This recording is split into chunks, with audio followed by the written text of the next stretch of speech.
Ambassador, you have spent time there. Do you concur with Hagar's evaluation that we may have come to the end of the road in terms of diplomatic and political solutions involving the Assad regime?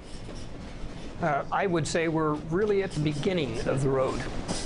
Finally, we have stepped up to a merciless slaughter of innocent civilians.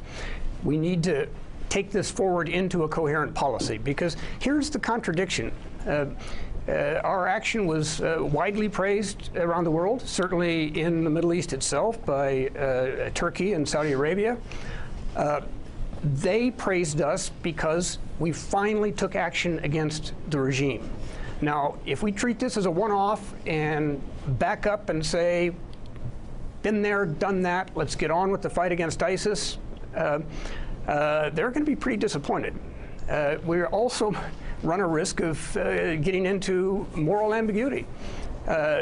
If we don't continue military pressure on the regime, what are we going to be saying? That if you're killed by poison gas, by God, we'll get you.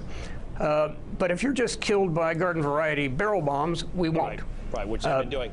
Let me interrupt you for a second, Ambassador. Senator Mitch McConnell has just made some comments on this. Let's play it so that we can talk about it. The strike was well planned, well executed, was certainly more than a pinprick, and sends a message not only to Assad that using chemical weapons again is something he cannot do with impunity, but I think it also reassures our Sunni Arab allies that America is back in terms of playing a leadership role and trying to be constructive in a variety of different places around the world, as well as a message to Iran and North Korea and the Russians that America intends to lead again. So I commend the President for this decision. I think it was entirely correct.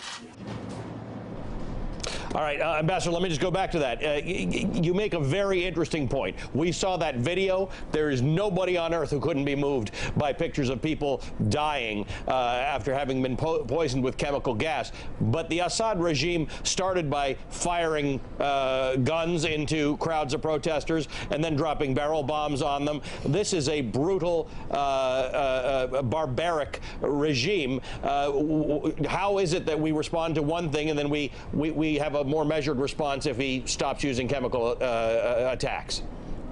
Well, that's entirely the point.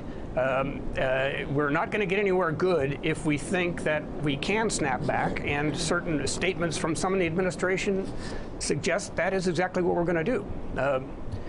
Focusing on Islamic State again, but not on the Assad regime as he continues to murder his people by the tens of thousands.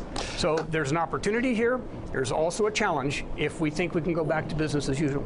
Hey there, I'm Chris Hayes from MSNBC. Thanks for watching MSNBC on YouTube. If you want to keep up to date with the videos we're putting out, you can click subscribe just below me, or click over on this list to see lots of other great videos.